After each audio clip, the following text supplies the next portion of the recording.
szanownego pana, czym mogę służyć? Proszę pana, chodziłoby mi o naszyjnik. Tak. O. Ten.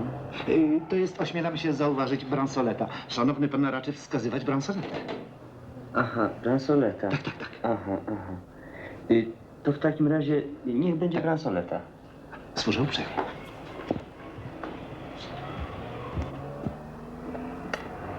Bransoleta. Nie, stanowczo nie. Czy zechciałby mi pan jednak pokazać jakiś gustowny naszyjnik?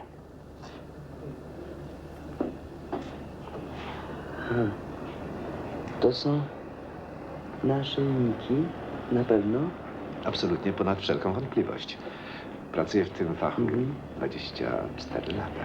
Aha, a czy mógłbym, przepraszam, mógłbym jeszcze zobaczyć ten pierścionek? Czy dobrze mówię? To jest pierścionek, nieprawdaż? Ma pan absolutną trafność.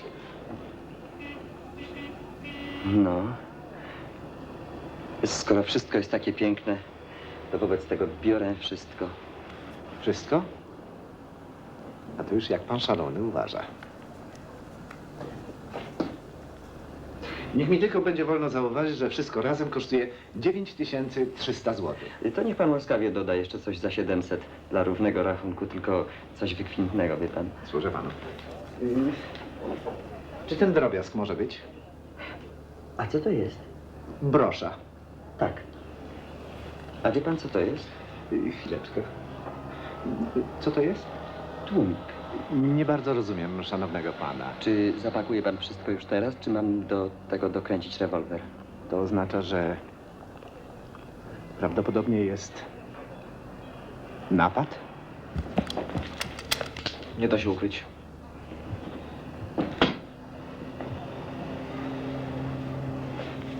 Tylko nie radzę żadnych sprytnych sztuczek z alarmem. To niezdrowe. Uśmiechać się i pakować. To.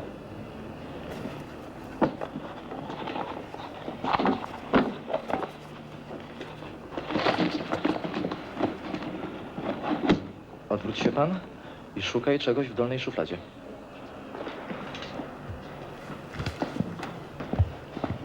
Jak doliczy pan do 100, może się pan odwrócić.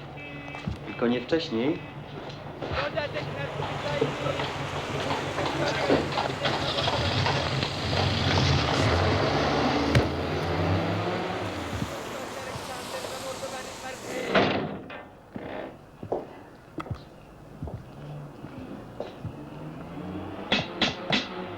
Czy tu się sprzedaje?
Światło, pani pójdzie po lekarza.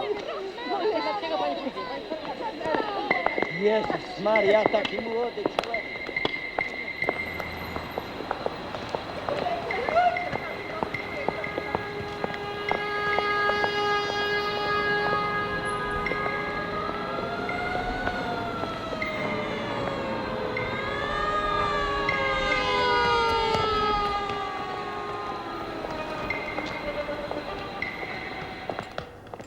spróbuję zabawić.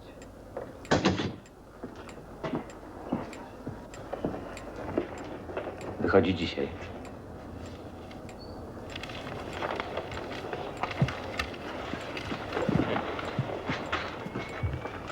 Kiedyś musiał wyjść. Dziękuję, jest pan wolny.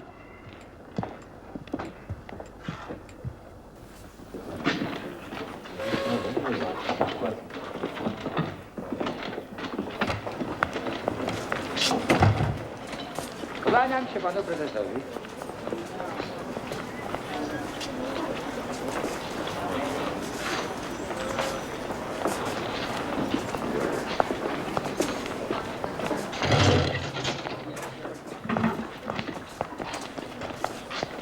Dom bankowy Kramera. Nie zapominajka. Proszę wyłączyć system alarmowy. Skarbiec.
Boże mój.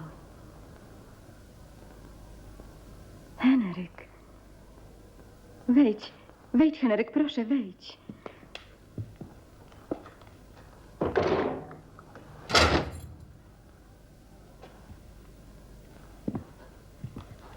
Henryk. Henryk, cieszę się, że już jesteś, już jesteś na wolności. Wiesz, mam akurat przygotowany obiad. Zaraz coś podam gorącego.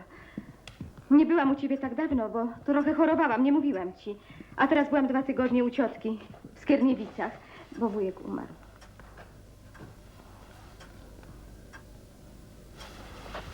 No tak, właśnie.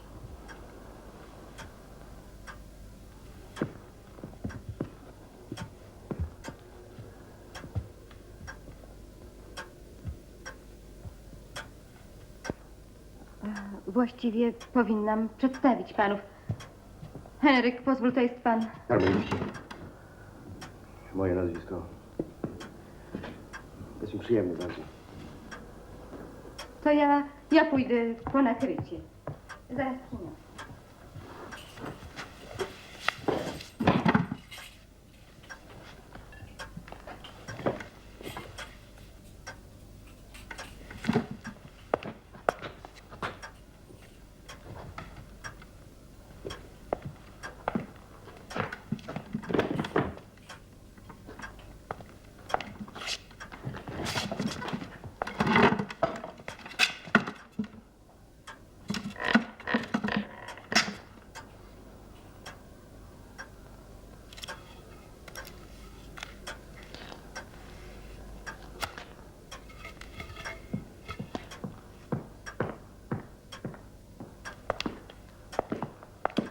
Siadaj, Henryk. No zostań.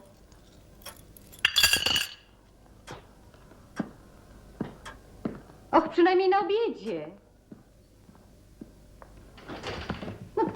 No co ty wyrabiasz tym krzesłem? Przestań, słyszysz?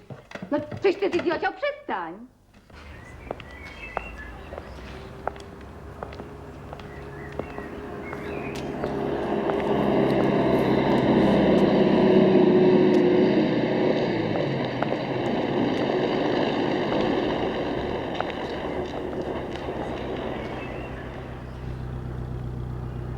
Szuka pan dorożki? Możemy pana podwieźć. Jedziemy na pewno w tym samym kierunku.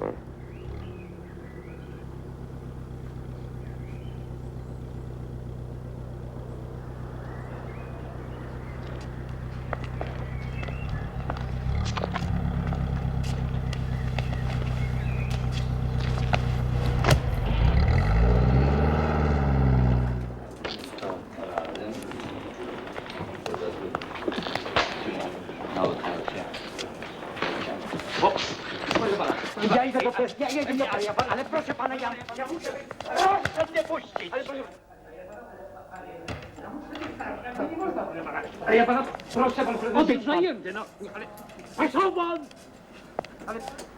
Panie prezesie... Ręce przy sobie. Panie prezesie, pan musi mnie wysłuchać. Pańscy kasjerzy nie chcą mi wypłacić moich pieniędzy. O co chodzi? Niechże pan mówi spokojnie. Panie prezesie, ja nazywam się Jan Rożek. Mam u pana w banku wszystkie moje oszczędności. A ci bedelacy, przepraszam, pańscy kasjerzy, tak, nie chcą mi ich wypłacić. To diabła, to chyba jest powód do zdenerwowania. Drogi panie, niechże pan tak nie ryczy. I niech pan przestanie obrażać moich podwładnych. Panie Majer. No ten pan, jak sam mówi, nazywa się Rożek, a chce podjąć pieniądze z konta pana Kowalskiego. No tak. Nie możemy wypłacić. No, bardzo mi przykro, ale pieniądze z konta Kowalskiego może podjąć tylko Kowalski. Tak, ale jak? Co? Dlaczego pan milczy? Przecież to pan mi doradził wpłacenie pieniędzy pod obcym nazwiskiem. Ten pan powiedział, że Kowalskich jest wielu. Nikt nie dojdzie, który jest który, a ja, proszę pana, nie będę musiał płacić podatku od tej sumy. No, tak pan powiedział, że to będzie na zasadzie gentleman's agreement. Rzeczywiście polecał pan naszemu gościowi gentleman's agreement? Panie prezesie, nie robię nic, czego by pan nie wiedział.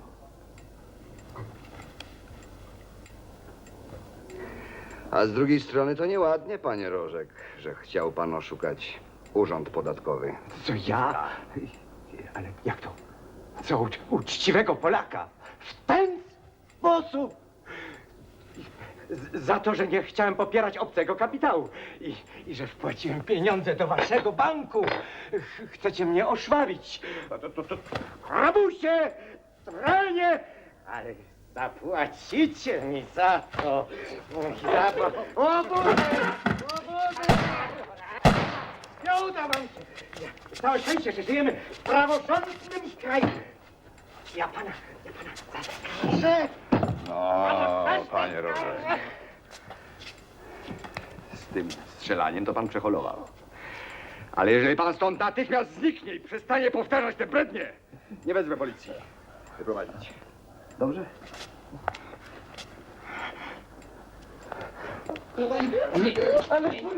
Ale moje pieniądze. Wyprowadzić. Moje pieniądze. Paszą wam!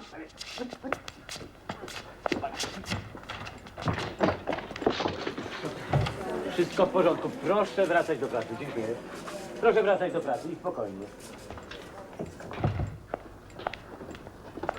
Gentleman's agreement. Skąd pan to wytrzasnął, panie Sajski? A dużo tego było? 6000.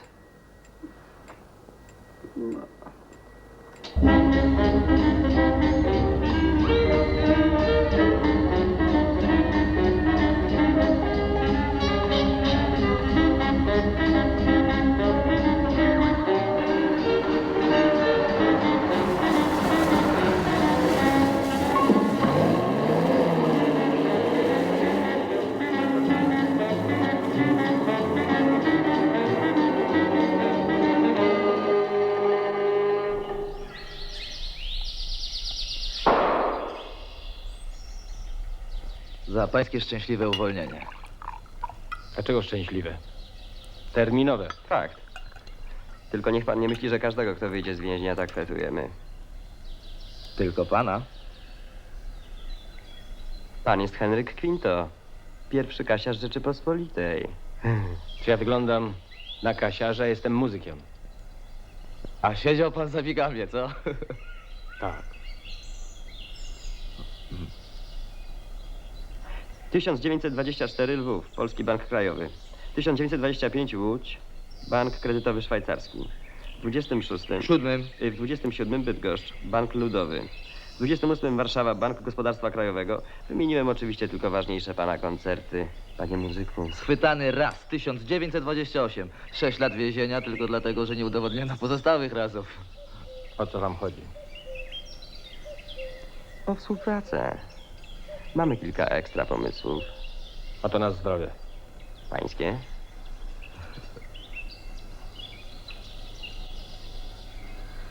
Pan z nami nie pije? No tak. Pokaż panu. Wzięliście mnie za kogoś innego. Wie pan, co to jest? To jest tłumik. Dogadamy się, czy on ma dokręcić do tego rewolwer. A wiecie, co to jest? To jest ustnik. Co? Od trąbki. Jakiej trąbki? Jestem muzykiem. Dobra.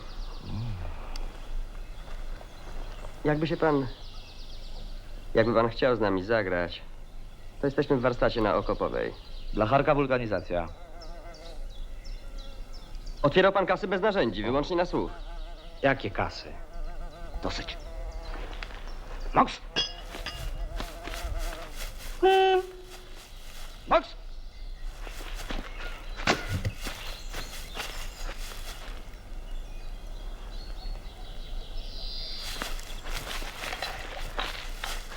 No i co? Co?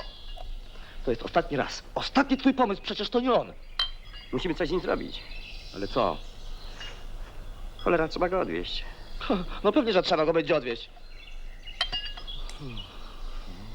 Żeby go podjęło.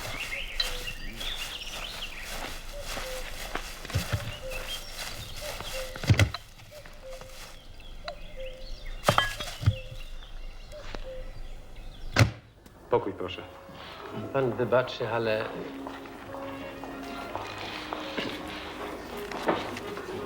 Proszę uprzejmie.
Witaj.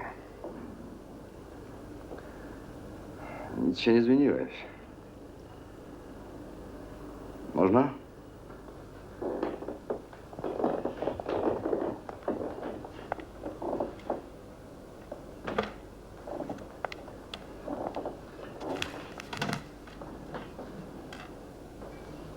Nie interesuje cię, co jest w środku?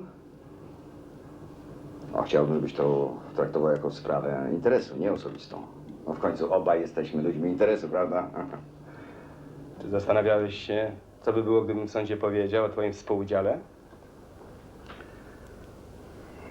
Nic by nie było, bo to nie był współudział, tylko prowokacja.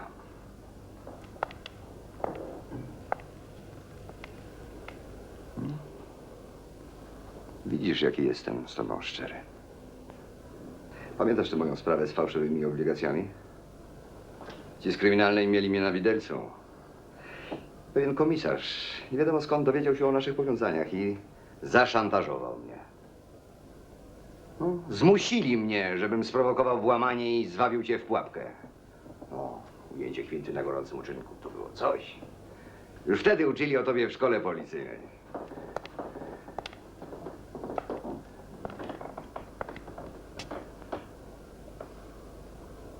Nie przyszło mi to łatwo. Byliśmy przecież przyjaciółmi.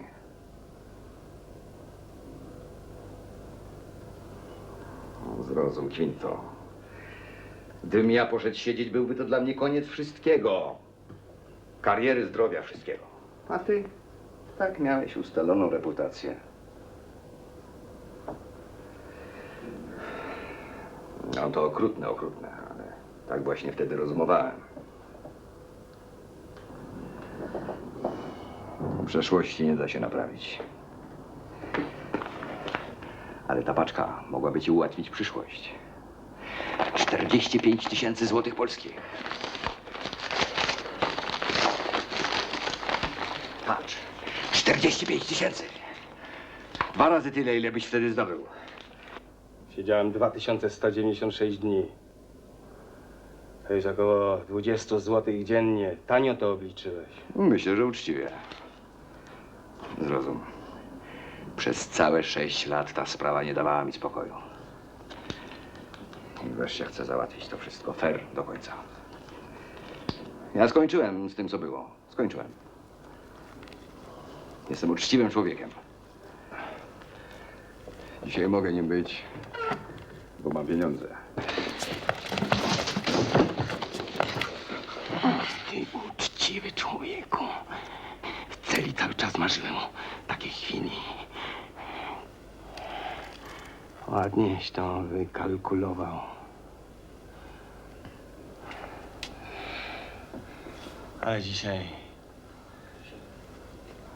Dobra. Niech będzie, że jesteśmy kwita.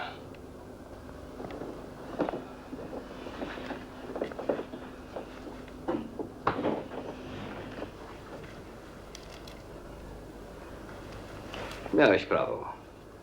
Wybaczam ci.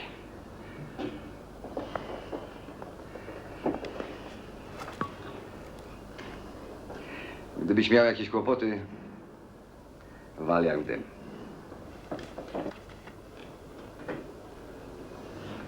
Lepiej nie zostawię mi adresu. Rozumiem aluzję, ale nic z tego. Mojego banku nie da się zrobić. Ucho od śledzia. Wielu ja się znam na tym. No to co? To jak powiedziałeś, jesteśmy kwita, Kwinto.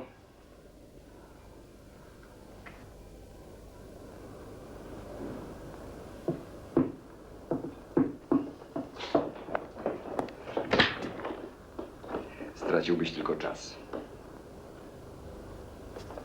Ucho od śledzia.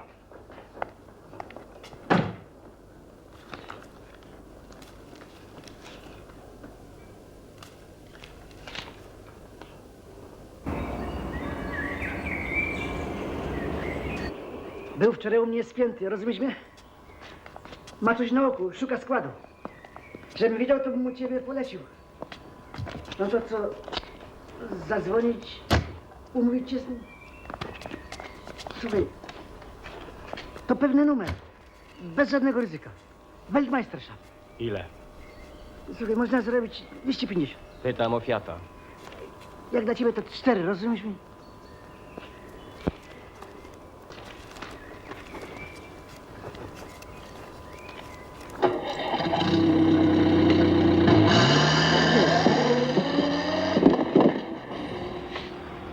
Hamulce hydrauliczne. Szpula, kupiłem od ciebie samochód. Czego jeszcze chcesz? Żebyś się namyślił. Przez ostatnie 6 lat cały czas się namyślałem. I wymyśliłem, że już mi się nie chce. Obcięli ci włosy razem z jajami.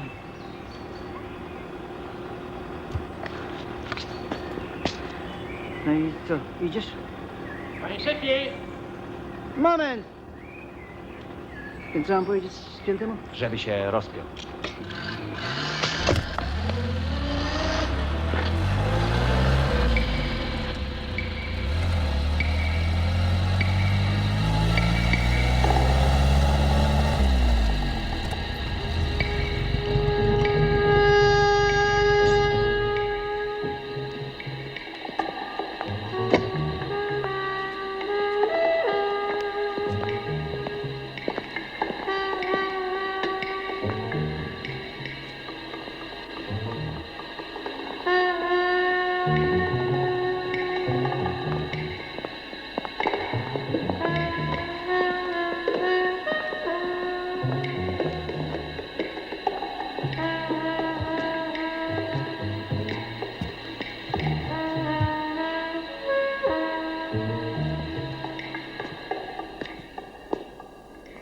Wypuścili cię.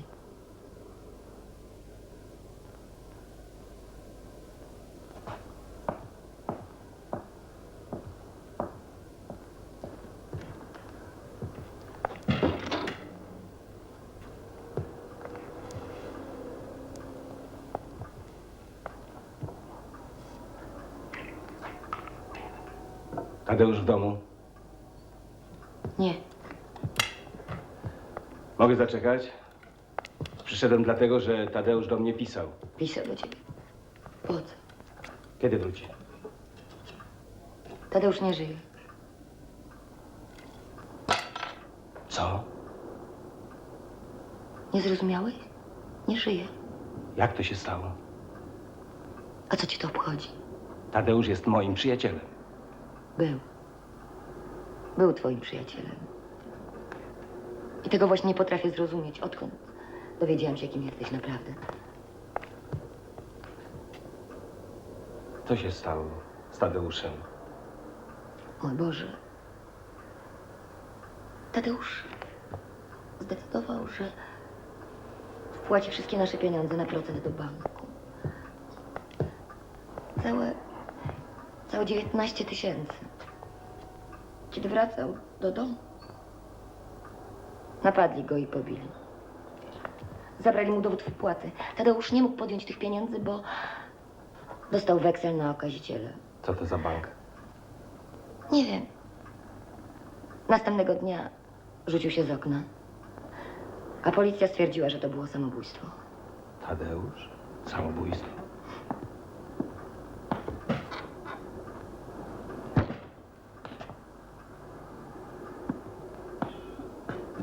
Masz. Robię to, bo wiem, że Tadeusz by sobie tego życzył. Słuchaj, Kwinto. Powiedz mi. Czy Tadeusz też był... Czy był taki jak ty? Możesz być spokojna. Nie był. Idź już.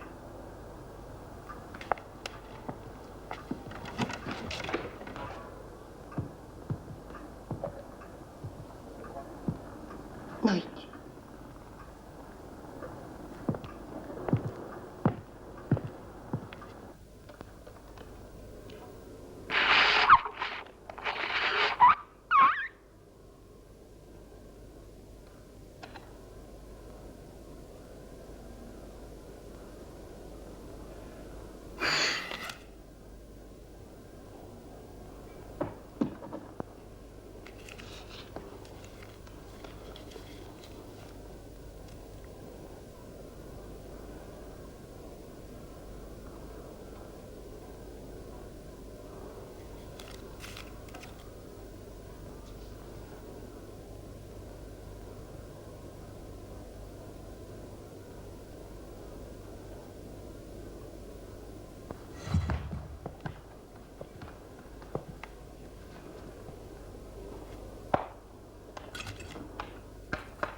To jest kolor? To jest kolor? Do dupy, to jest jakieś hipnoto. To trzeba było lepiej wyklepać. Wyklepać? Lepiej się w ten niedotarty łeb, pajo. Co? Jak szybko zobaczy, to nam da auto. Będziesz jeździć dumą po nieheblowanej desce. Niedotarty. Niedotarty? A kto go stuknął? Kto stuknął? Ostatni raz za kierownik siadłeś. Ostatni raz. Kurde, balans. Widziałeś?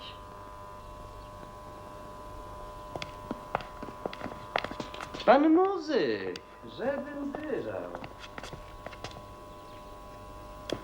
Ale się pan odpicował jak stróż. Po pierwsze, sprzedacie mój samochód. 5000. I to dziś. Po drugie, poszukacie Duńczyka. Ostatni adres to jutro, pojutrze. Spotykamy się o 2:00 przy bramie na Smutnej.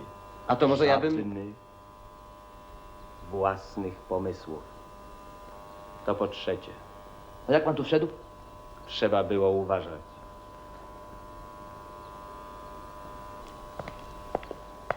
Panie prezesie? Ja mam prawie zupełnie.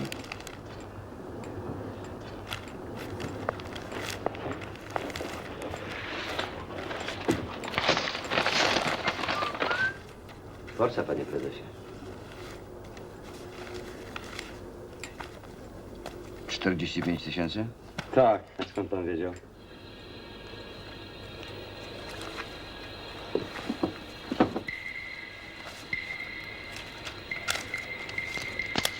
O, tu coś jest jeszcze.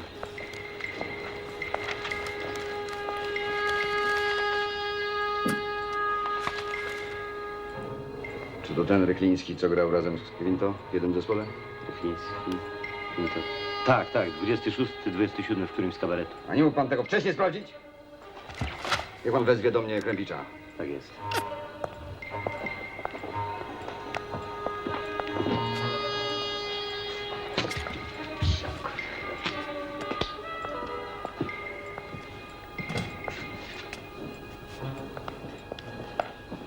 Witam. Nie ma mnie dla nikogo. Proszę bardzo. Może cygaro? Nie, proszę cię, nie, błagam! Błagam cię, nie, proszę! Nie! Nie! Ten rewolwer jest niedobry! Jak to niedobry? Pożyczyłem go specjalnie od szwagra policjanta. To prawdziwy Browning. O co znowu chodzi, panie Turbi? Boi się pan. Przecież nie nabity. Przecież wie pan doskonale, że się nie boję. Nie o to przecież chodzi, dyrektorze. Ja sobie po prostu nie życzę. Wszystko jest umowne, tylko pistolet prawdziwy. To mi po prostu rozbija nastrój. Nastrój, nastrój. Najpierw nie chce pan wejść pod łóżko, a teraz znowu pistolet. Co się z panem dzieje, panie kolego? Zaangażowałem aktora... Ty babę! Dyrektorze, ja sobie wypraszam, w garderobie jest brudno, ręczników nie ma. Panie dyrektorze, ja proszę przynieść atrapę. Potrafię z tym zagrać tak jak z prawdziwym rewolwerem. W końcu to ja z tych cholery jestem aktorem. Dobrze. Proszę przynieść atrapę dla pana Turwida. I 10 minut przerwy. Dziękuję. O co chodzi? Chciałbym mówić z właścicielem. Właśnie to robicie. Pan Quinto chciałby z panem zagrać w piłkę. Co? W piłkę. Grywam tylko w tenis. To jest pan Quinto. To pan nie jest Duńczyk? Ostatnio widziałem go 4 lata temu, gdy kupiłem od niego ten interes. Trudno to było wtedy nazwać teatrem. Teraz mamy jaki taki polem, ale kto to doceni? Wszędzie sami dyletanci. Chwileczkę, nie wie pan, gdzie to można znaleźć? Słyszałem, że kupił kino na Ziemiańskiej. Pan Duńczyk? Znałam go, oczywiście. Ale on sprzedał kino gdzieś 2 lata temu. A co teraz robi? Nie wiem.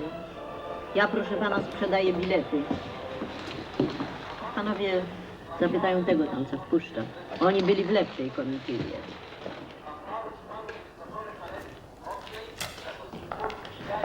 Chcielibyśmy skomunikować się z panem Duńczykiem.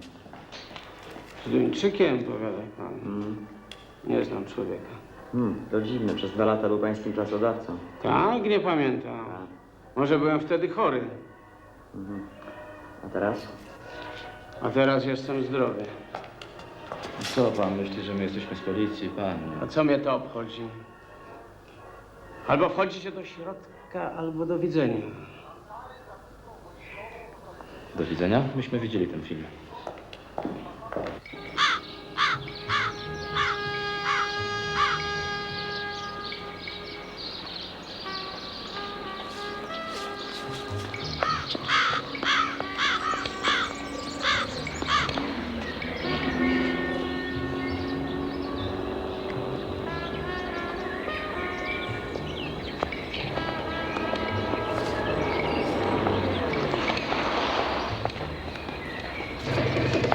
Moje uszanowanie.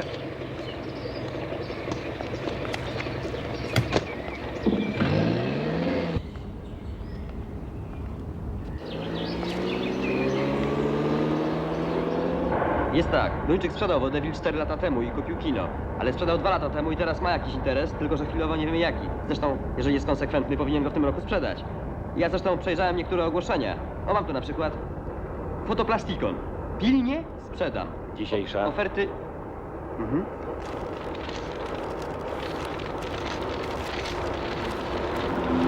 O, tam na górze, gdyby pan zechciał.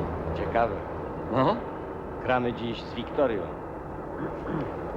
Ale nie ma co gadać. Dostaliśmy w Berlinie 3-0, nie mamy szans. Kto wie?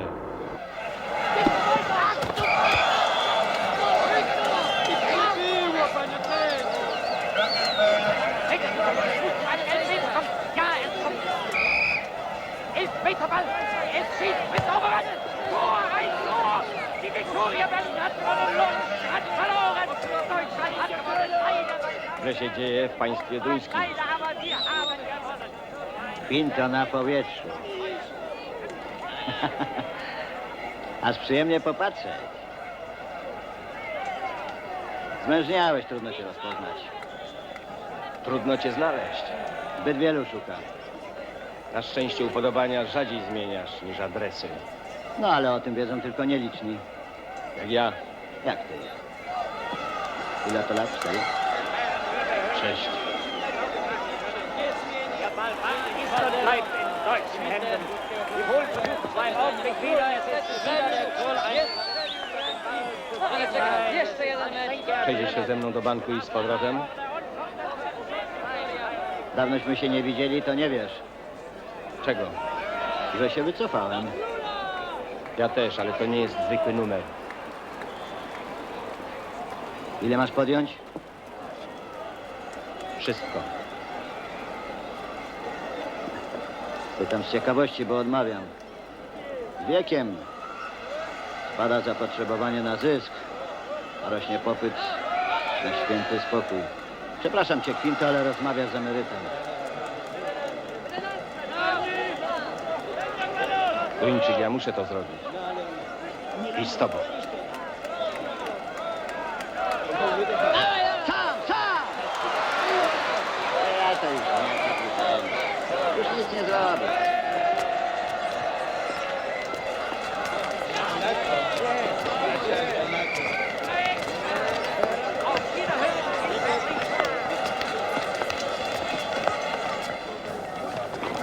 Bolek, poczekaj!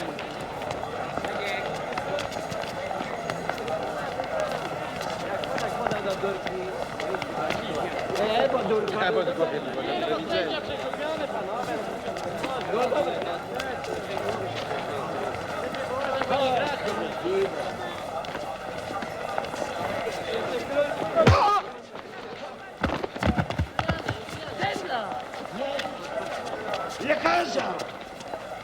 Chodź, za chwilę będzie tu policja. No już. Szybko, szybko. Co tu się dzieje? Przepraszam. O Jezus Maria! Odsuńcie się.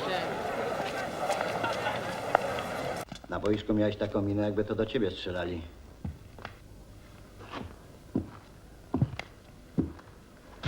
Nie powiem nie. Masz jakieś tarapaty?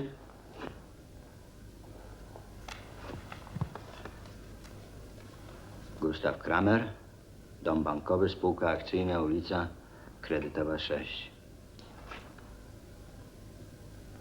Czekaj no. Czy to nie jest ten sam Kramer, który kiedyś pomógł policji, żeby cię cofnęła? Ten sam. Teraz pomógł mojemu przyjacielowi przenieść się na tamten świat, zabierając mu wszystkie pieniądze. Aha, rozumiem. A co to miałby być za numer? Wabank. A bez metafor? Pamiętasz sprawę Szwandrowskiego w Krakowie w 24? Jasne. Świetnie pomyślane. Tylko, że mu nie wyszło. Mnie wyjdzie. Czekaj no, Gustaw Kramer? No to przecież on się zna na alarmach, bo pracował w banku. 3 lata jako kasjer. Zna się na tym. Nie możesz się mścić na kimś innym? Przecież to cwania. Czy on w ogóle ma jakieś słabe punkty? Znasz go? Znam. Do tego numeru potrzeba jeszcze co najmniej 2. Mam. Znam? Nie. Co robili? Raz zrobili jubilera. Schopenfeldziarze. Ale mają dużo zapału. Bo nie siedzieli. I bardzo dobrze, my się zbytnio nie możemy pokazywać. A co ja mam robić? Wejść do środka. A dalej to już moja sprawa. Nie no. Facet, co się zna na alarmach i 2 Schopenfeldziarzy z zapałem. A ja mam po prostu wejść do środka. To tak jakbym prowadził piłkę przez całe boisko, okiwał 6 facetów, podał, a ty tylko przykładasz nogę, tak? A bez metafor? Musiałbym być ciężko chory, żeby pójść na ten numer. A wiesz, że ostatnio coś kiepsko się czuję. Obejrzyj sobie. Ostatnia szansa. Wkrótce sprzedaję to pudło.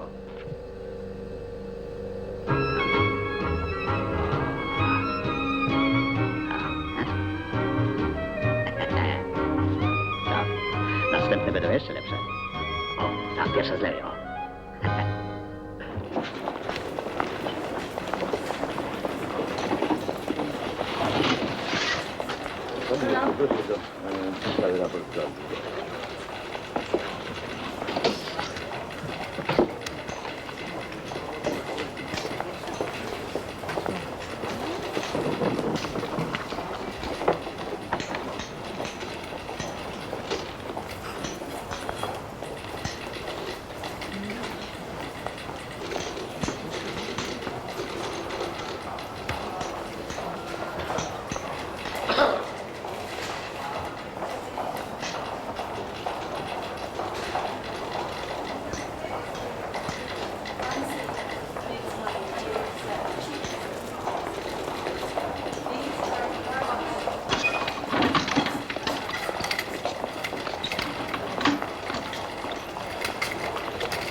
Że uprzejmie? Chodź.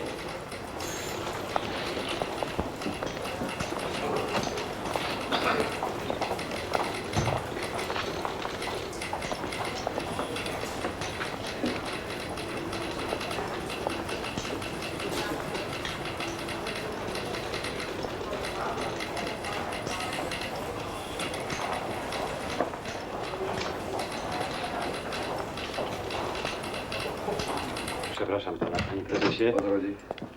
Jedna z kasjerek stwierdziła, ten człowiek był dzisiaj u nas rano. Duńczyk. Ja zapomniałem, że on w ogóle istnieje. Od kilku lat wszelki słuch o nim zaginął.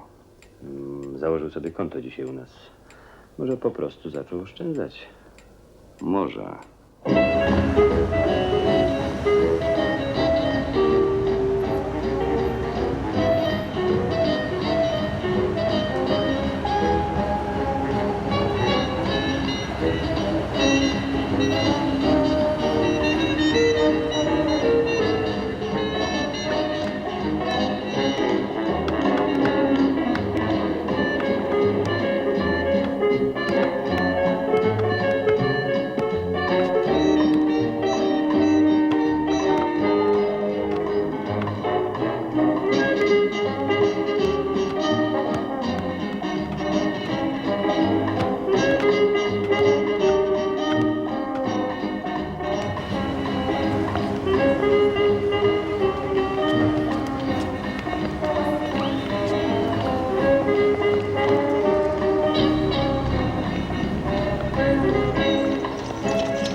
dowiedzieć, gdzie mieszka.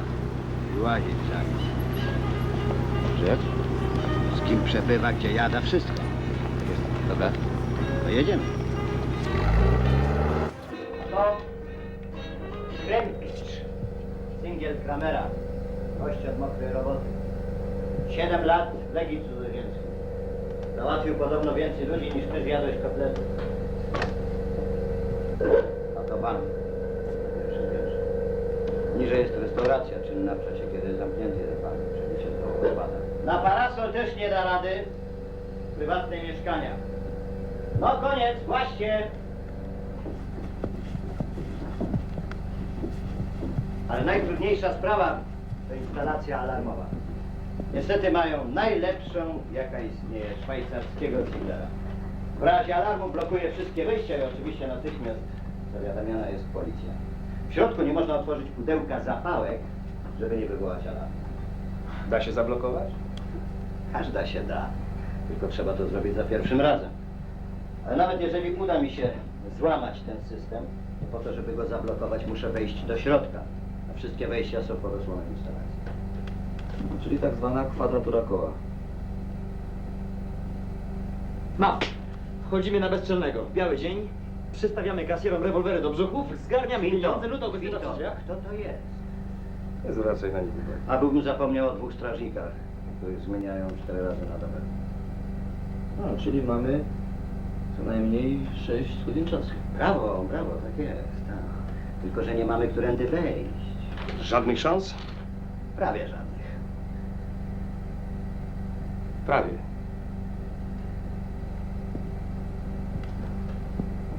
Jest jedna. Inaczej nie strzępiłbym sobie nadaremnie języka. Przyjrzyjcie się dokładnie temu planowi.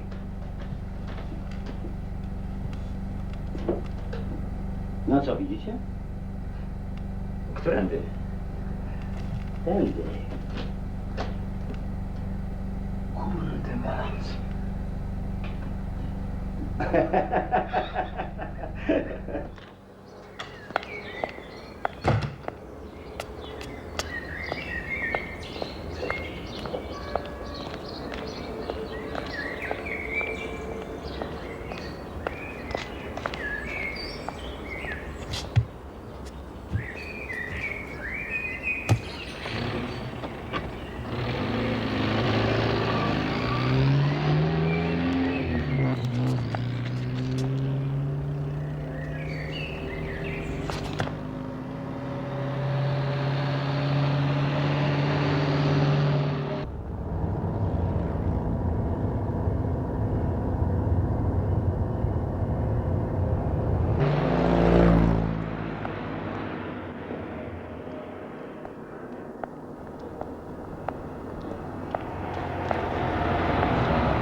Bardzo przepraszam, czy mógłby pan zatelefonować do mojego papy? Zepsuł mi się samochód. Mógłbym oczywiście. Ale po co niepokoić papę? Ja się też znam na tym. O, to cudownie. Bo ja kompletnie nie mam o tym pojęcia. Ma pani niezbędne narzędzia? Tak. Doskonale.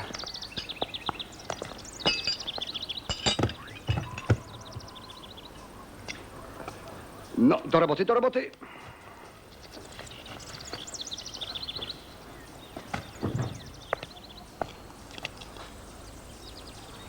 Czy to coś poważnego? Jeszcze nie wiem.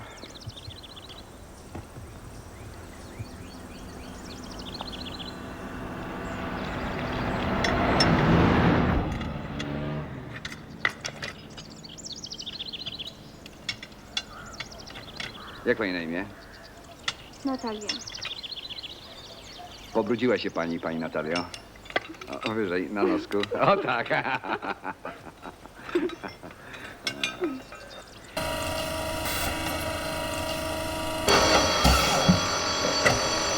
to świństwo do jasnej cholery, na co czekasz, wyłącz to gówno!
Dokładnie.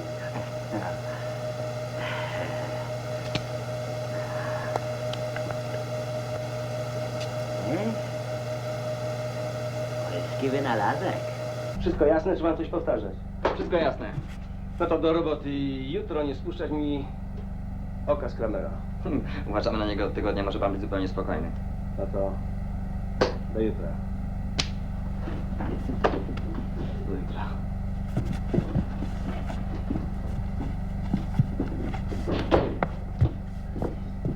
Nie chciałem mówić przy tych twoich szapenfeldziarzach, ale czy Kramer nie domyśla się, że szyjemy mu garnitur? Dałem mu do zrozumienia, że bardziej bolało. Tylko kogo? Nie mówię ci, że jesteś pechowiec. Ty ostatnio nie miałeś zbyt wiele szczęścia. Dlatego wziąłem ciebie. Nie znam drugiego większego szczęściarza. Drugim był mój brat. Tylko się utopił, jak miał 3 lata. Na wszelki wypadek wyprowadź się z tego hotelu. Za dużo ludzi wie, że tam mieszkasz. Jak będą chcieli mnie znaleźć, to znajdą. Nie ma na to sposobu. Też fakt. Masz się czym bronić, jakby co? Nieźle. Ale weź także... Weź także to, na wszelki wypadek. Jak się to wszystko uda, to się chyba upije. A teraz nasz ostatni wspólnik. Blokuje szwajcarską instalację Ziglera. Taka szajbka. A Ziegler und Sohn byliby wściekli, jakby to usłyszeli.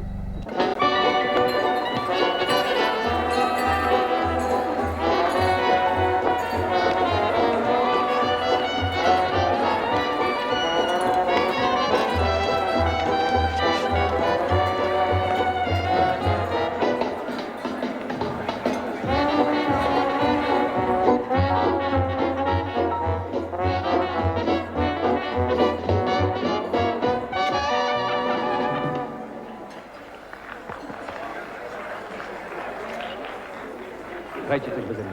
Dawaj.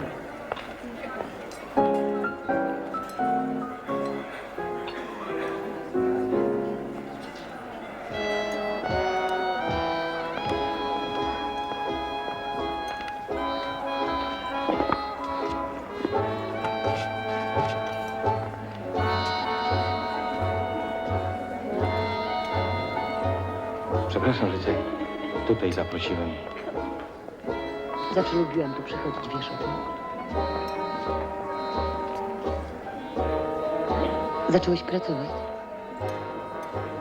Dziękuję ci, żeś przyszła. Napijesz się czego? Dziękuję. Koktajl i to, co zawsze. Tak się składa, że znam dobrze prokuratora i kilku komisarzy policji. Obiecali zająć się sprawą Tadeusza, a jak będzie trzeba, wznowią śledztwo. Już się okazało, że Tadeuszowi ktoś pomógł w tym samobójstwie. Otrzymasz odszkodowanie. Nie chcę. Tadeusz był wysoko ubezpieczony na życie.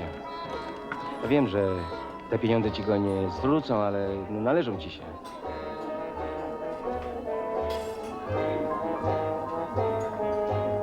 Dlaczego to wszystko robisz, Clinton? Nie wierzę w samobójstwo Tadeusza. Jestem ci wdzięczna. Jeszcze nie ma za co.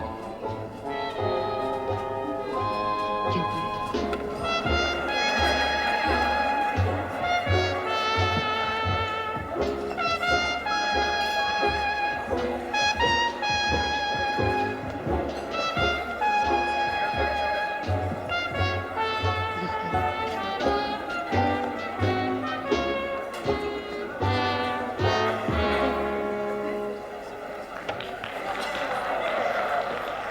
Słuchajcie, mam do was prośbę.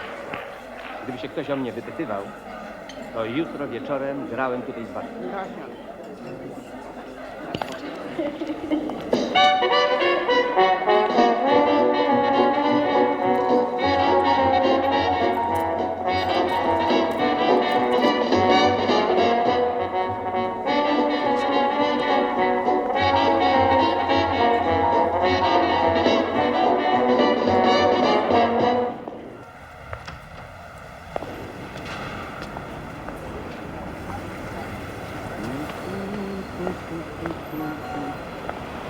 Poproszę o róże, wszystkie. Dziękuję. Jeszcze nie trzeba. Zrobił sobie fajrant 3 godziny wcześniej. Ja mu się nie dziwię.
Jest pan nieprzyzwoicie punktualny. To poniekąd moja cecha zawodowa. Dobry wieczór.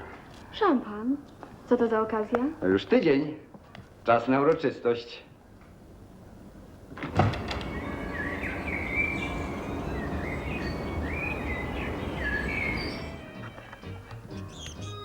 Bardzo przepraszam, że pan czekał.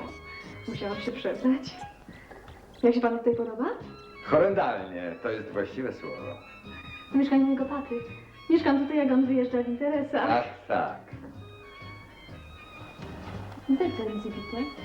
Pardon, bitte. Co proszę? Zecenzji bite.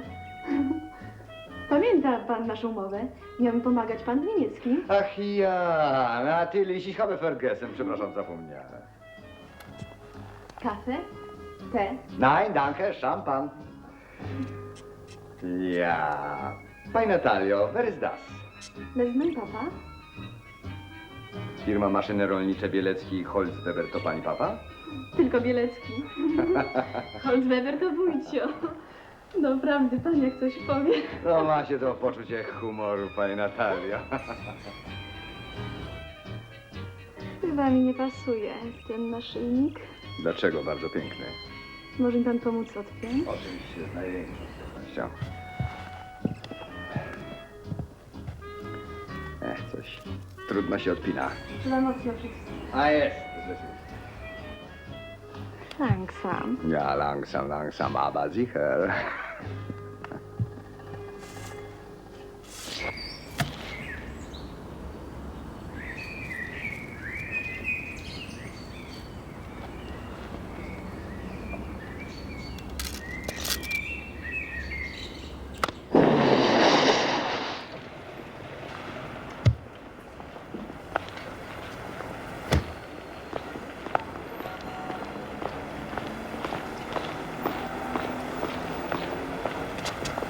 Czego?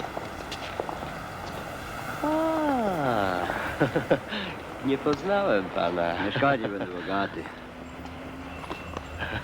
A to teraz po kwintę. Tak.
Panu się gdzieś śpieszy?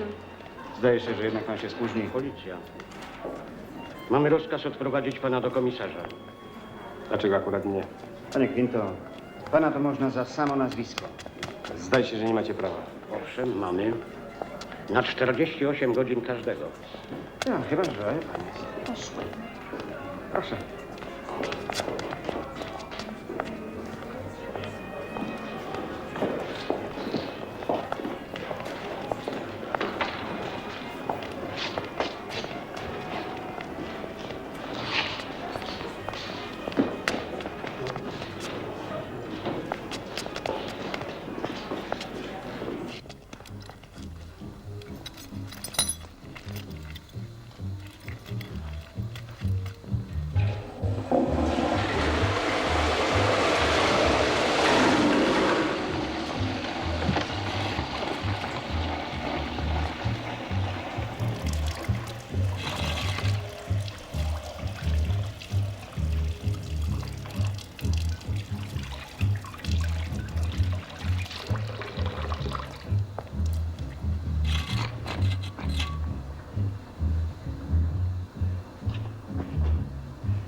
Nie śpi.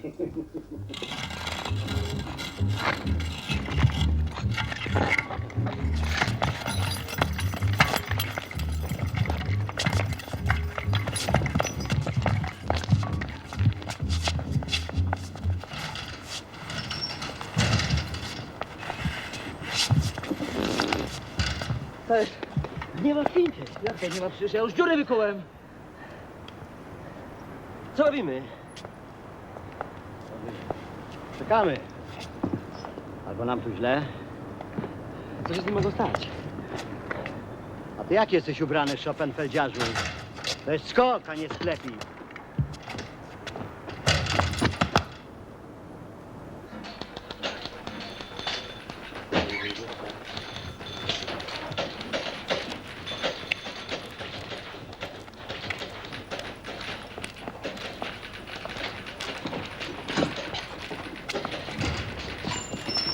Dobry wieczór, panie Quinto. Przepraszam, że kazałem panu czekać.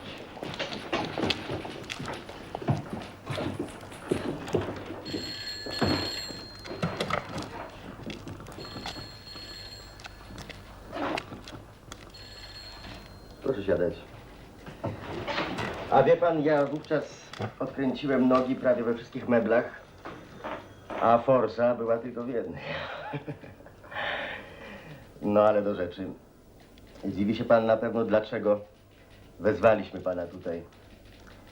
Otóż wczoraj wieczorem było włamanie w biurach mecenasa Walenty i dlatego pozwoliliśmy sobie pana niepokoić. To rutynowe sprawdzenie, zaczynamy jak zwykle od pieca, a pan jest ciągle numer 1. Zna go pan? To mecenas Walenta? Pan raczy żartować. To Adam Szpulski, zwany Szpulą. Sprzedaje samochody. Nie znam. No dobra. A tego?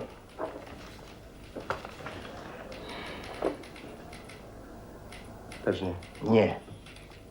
To Bertrand Malkiewicz. Bardziej znany jako Spięty. Nie znam. No trudno. W każdym razie ma pan szczęście. Walentę zrobili oni, nie pan. Złapali ich z manelami w momencie, kiedy pana wieźli tutaj. Tym razem udało się panu. To raczej panu się nie udało. Ale zepsuł mi pan wieczór. To są konsekwencje pana sławnej przeszłości. Ale może mógłbym coś naprawić, zanim spotkamy się znowu. 6, co? Żeby zdążyć, powinniśmy zacząć pół godziny temu. To co, schodzimy? Psia krew, te dziury. Domyślam się, że było coś na rzeczy. Szkoda, cholera, szkoda. No dobra, idziemy, nie będziemy tu siedzieć, bo dostaniemy wilka.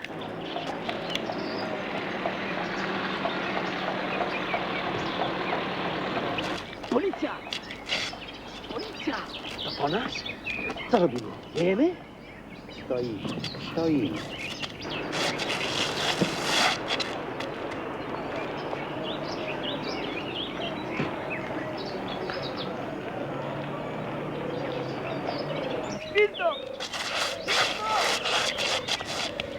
Wiedziałem, że jak żyje, to przyjdzie.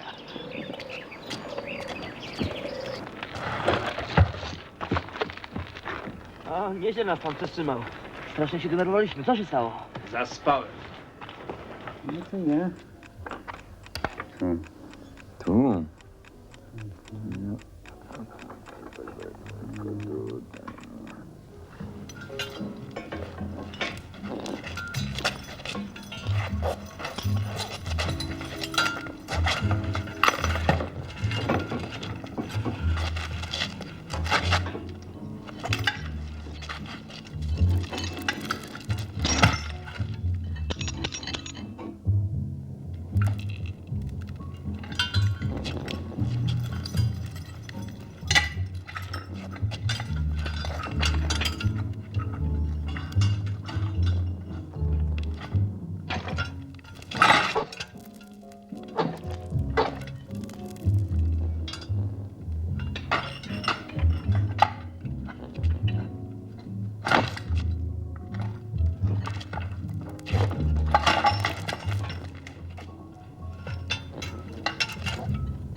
Wycofam.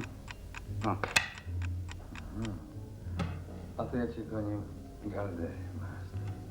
Jakie gardę, zobacz, o. Daleczek do przodu. A cholera, co to widzisz? To nie.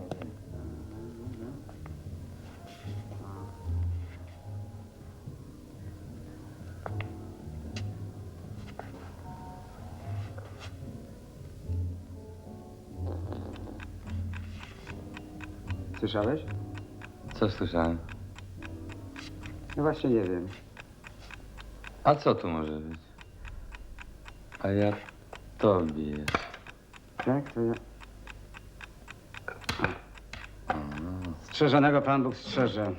Olek, daj spokój, tu na dole w knajpie grają.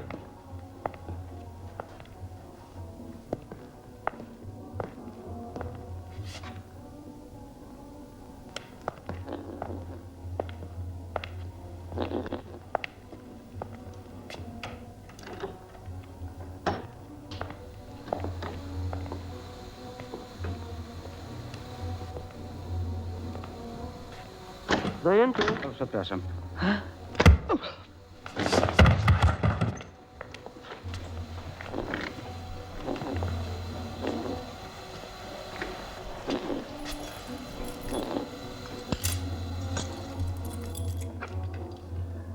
Olek! Chodź, teraz gramy.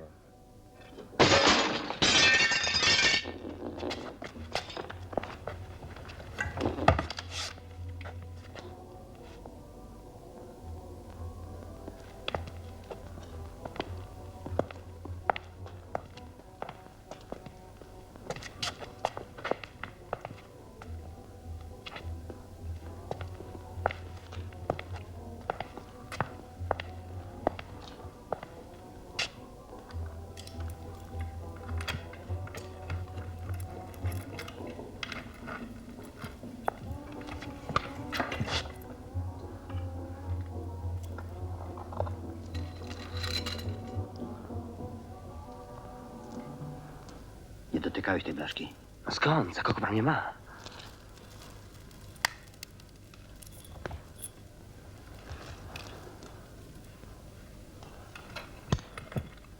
Można już?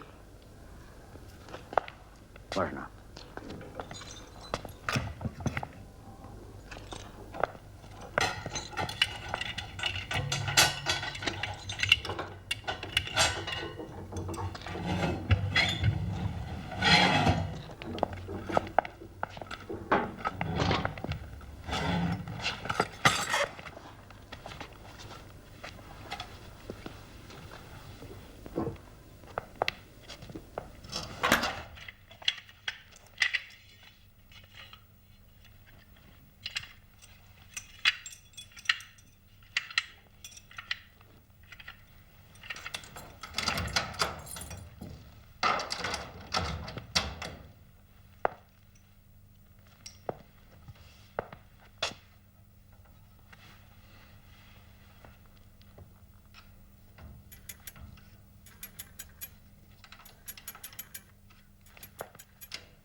Jak pan to zrobił? Trzeba było uważać.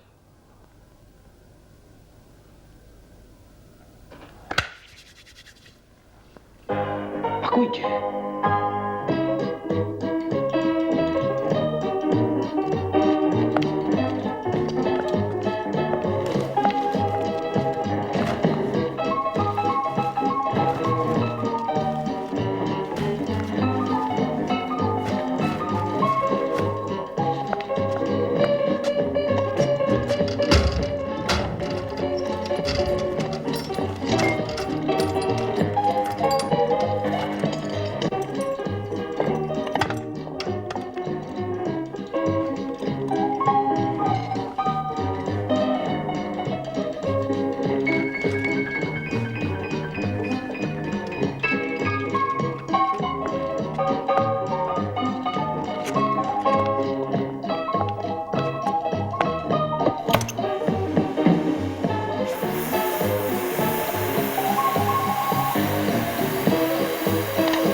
Natalio, jaka to karta?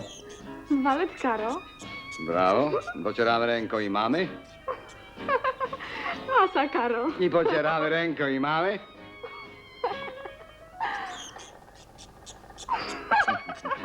Jaka ty inteligentna. Ja nic tak nie cenię u kobiety jak inteligencja. Gustawie.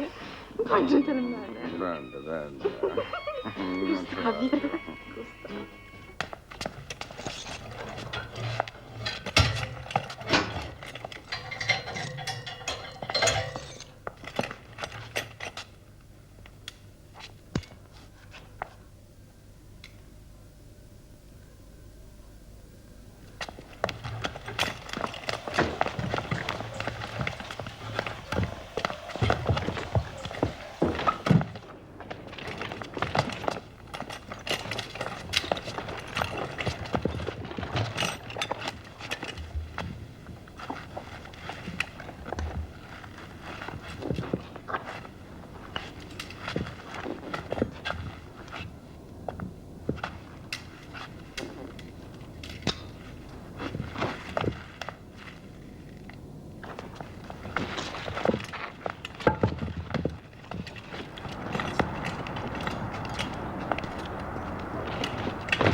Wszystko zabraliście?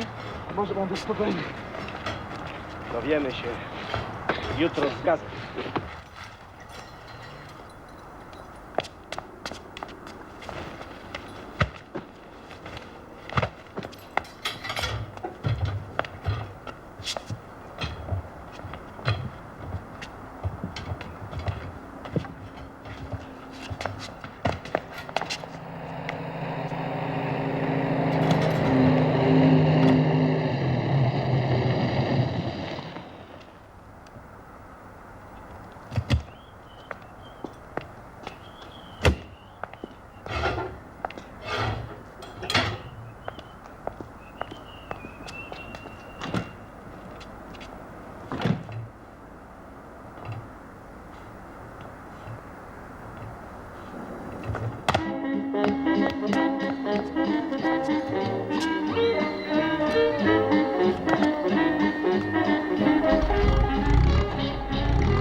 Nie ma żadnych śladów, panie komisarzu. Niech pan to sprawdzi.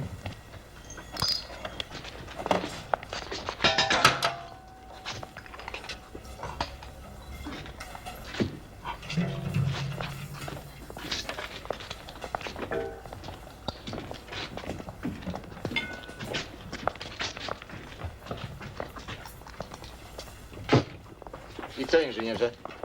To bardzo skomplikowany system. Tędy płynie prąd, a każde przerwanie obiegu powoduje alarm. Aby to ominąć, należy zablokować tylko czujniki. To musiałby być przerywacz w takim kształcie. Przepraszam, panie komisarzu. Znaleźliśmy odciski na tej blaszce. Zdjąłem ślady i jadę do biura, co? Chwileczkę, niech pan weźmie najpierw odciski wszystkich pracowników z banku. W kartotece może pogrzewać kto inny. Tak jest, panie komisarzu. Ten przerywacz to mogło być coś takiego?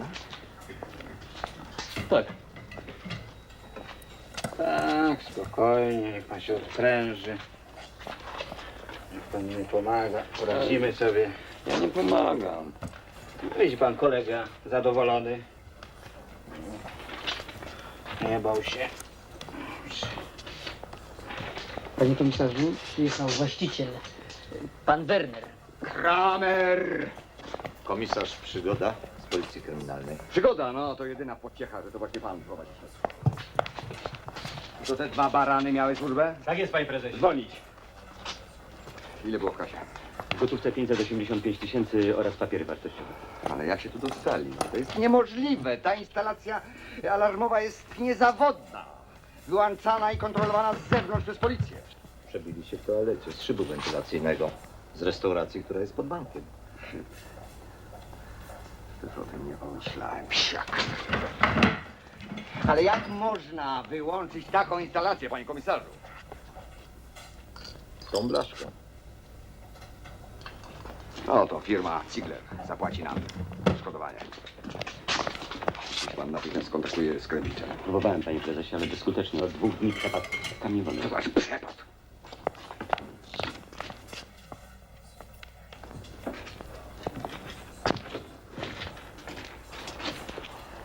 Czy mógłby pan otworzyć sejf?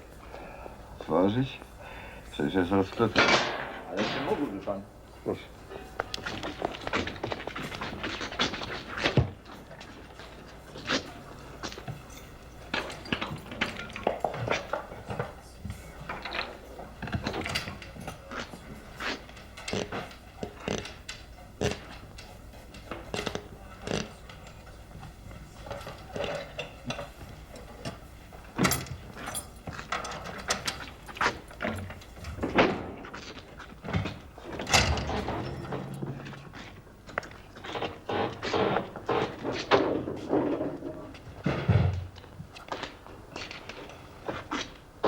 Te pół miliona ile zajmowało miejsca?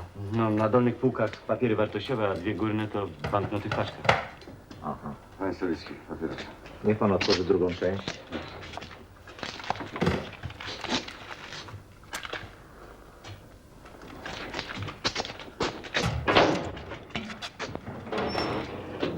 Widzi pan, to rozprucie umożliwia wzięcie pieniędzy tylko ze środkowej półki.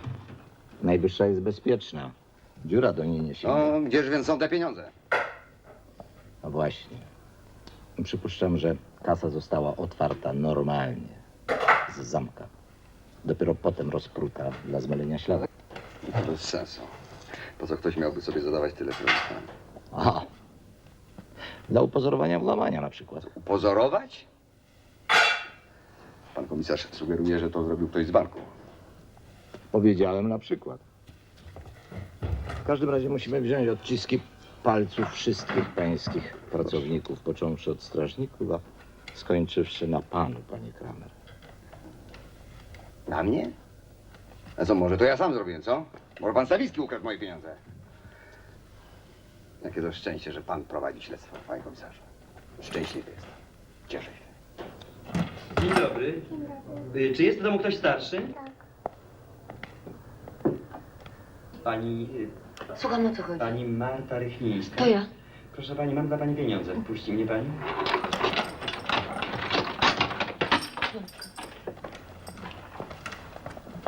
Dzień dobry pani. Dzień dobry. Proszę pani, tu jest 20 000 złotych dla pani. Proszę łaskawie przeliczyć. Nie, to jakaś pomyłka. Ja nie rozumiem, skąd tyle pieniędzy. Ja nie mogę tego przyjąć. To chyba nie chodzi o mnie. Ależ tak, to na pewno chodzi o panią. Nie, nie. Stasiu, idź pobaw się do pokoju. To niemożliwe, proszę pana. Widzi pani, prezes banku, w którym mąż pani ulokował gotówkę, okazał się być hochsztaplerem, łaskawa pani. Na szczęście zajęliśmy się tą sprawą i jak pani widzi, zwracamy gotówkę wszystkim poszkodowanym. Czy Proszę. pan jest z policji? Raczej z wymiaru sprawiedliwości. Proszę pokwitować. To nieprawdopodobne, proszę pana. Ja nie mogę w to uwierzyć. Ja nie wiem, jak mam panu dziękować. Ależ to zbędne, to po prostu nasz zawód. Proszę. Tu? Tak, tak. Proszę pana. Czy pan działa w porozumieniu z panem Quinto? Kwinto? Tak. Kwinto. Czy on przysłał tu pana? Wybacz pani, ale ja chyba nie słyszałem nigdy tego nazwiska. Może pracuje w innym dziale.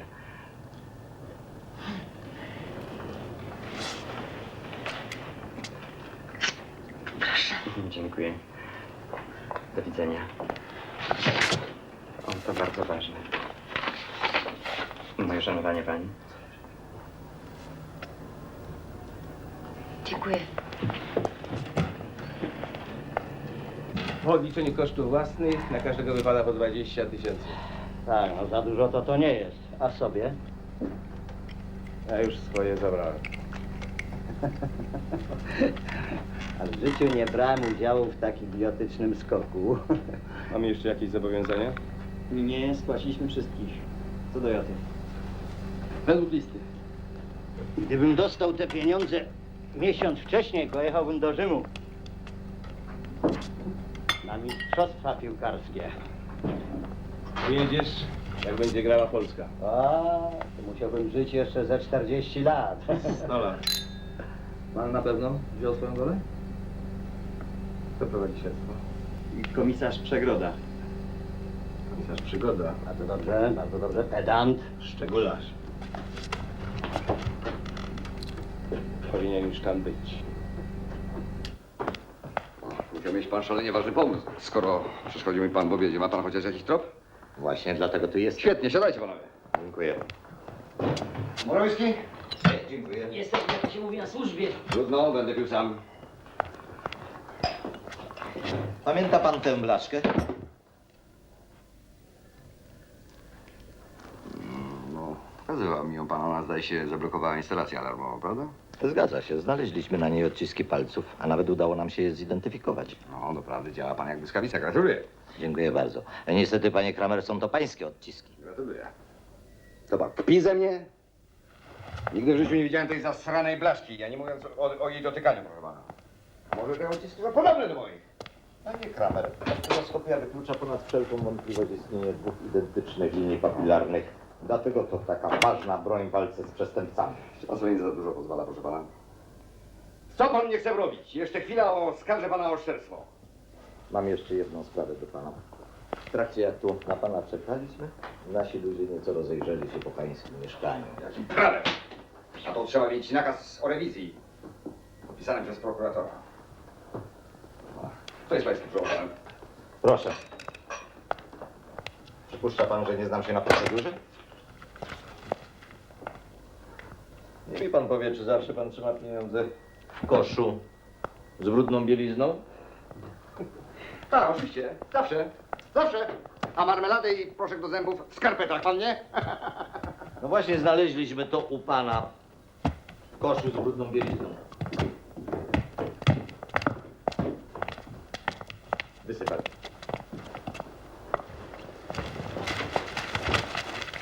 No i zguba się znalazła.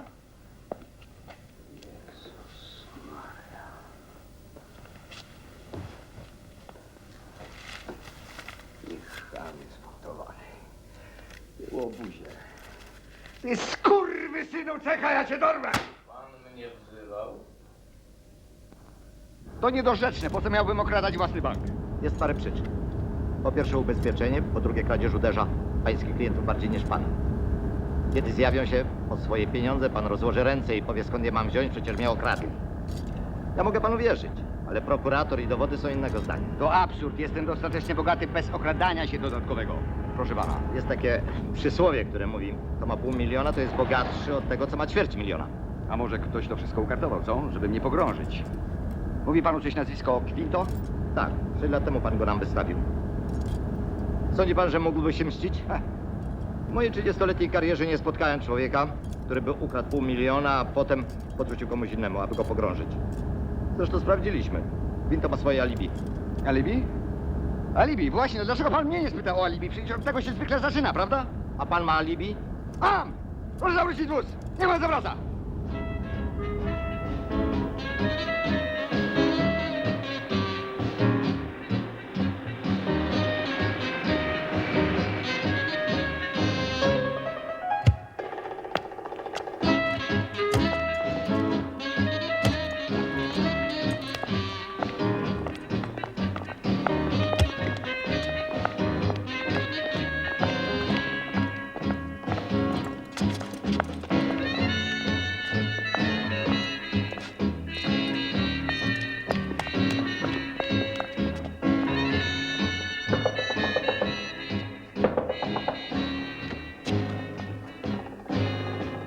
Dzień dobry. Ja do panny Natalii. Tu nie mieszka żadna Natalia. Jak to nie mieszka? Natalia Bielecka. To pomyłka. Nie ma mowy o żadnej pomyłce, proszę pana, ja tu wczoraj byłem. Kto pan w ogóle jest? I co pan robi z tymi nogami? Nie, to jakiś wariat. Tu policja. Ten pan twierdzi, że wczoraj w tym mieszkaniu spędził wieczór z pewną damą. To jest bardzo ważne dla niego. Pan pozwoli, że wyjdziemy. No, na władzę nie poradzę. O, przepraszam bardzo.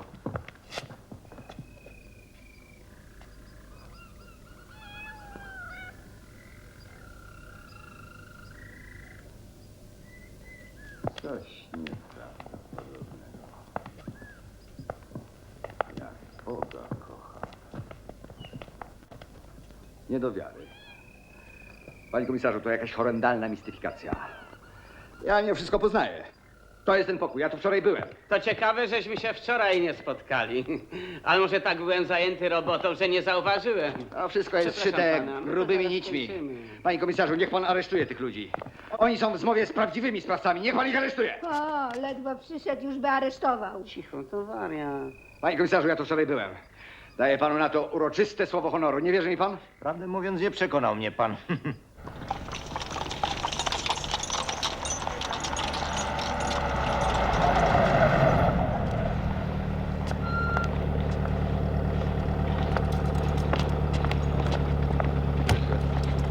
Murzyn!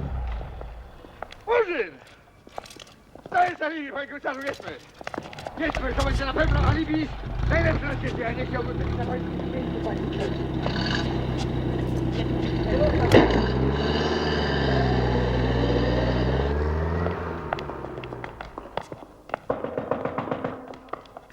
Czego? Niech pani otworzy. Czy zastałem pana tego, no, Murzyna? Jakiego murzyna? No, tego Murzyna, którym mieszkał pani. A niech mnie Matka Boska broni! Pod jednym dachem? Z antychrystem? No dlaczego pani kłamie? Przecież widziałem, jak wczoraj wychodził z pani domu Murzyn z psem. Z psem? Tak, z psem. Święty! Z jakim psem? Tu nie ma żadnego psa. Jak to nie ma żadnego psa? Przecież widziałem, jak wychodził wczoraj Murzyn z taką piwką i z psem. Ta baba też jest z nimi w zmowie, niech ją pan aresztuje, błagam pana. Panie komisarzu, jak Boga kocham, widziałem, jak tu wczoraj wychodził pies z Murzynem, no. Panie komisarzu, jak Boga kocham, no, błagam pana. Panie Kramer, starczy tego alibi. Idziemy.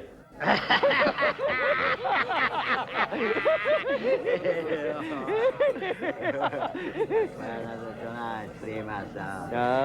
Nie dziwię się, że Kramer się w niej zakochał. Byłam po prostu w jego typie. Gdybym wiedziała, że mnie w coś takiego wpakujecie, nigdy bym się na to nie zdecydowała. Mam nadzieję, że z tym krawcem poszło mu jeszcze lepiej niż z tobą. Że to się wszystko udało, to cud. Wiesz co? Muszę to zrobić. Co? Zatańczyć z naszą przynętą.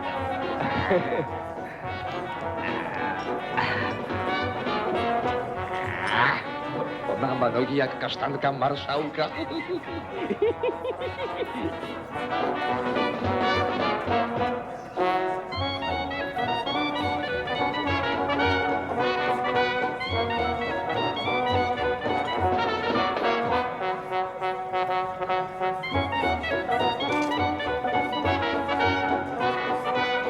Mam ekstra pomysł. Wiecie, kogo zrobimy następną razą?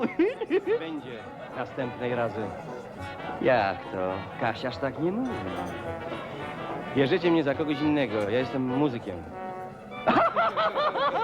Kasiarz to co? Zły fach. Tak? Taki sam jak inne zawody.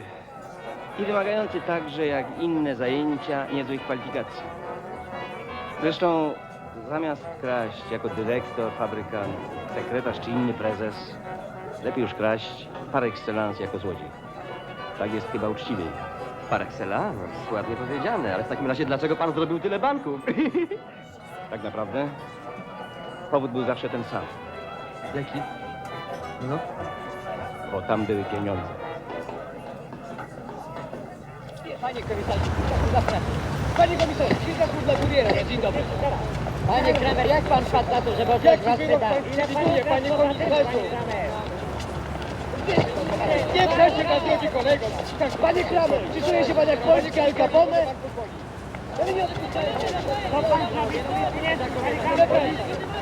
Przepraszam.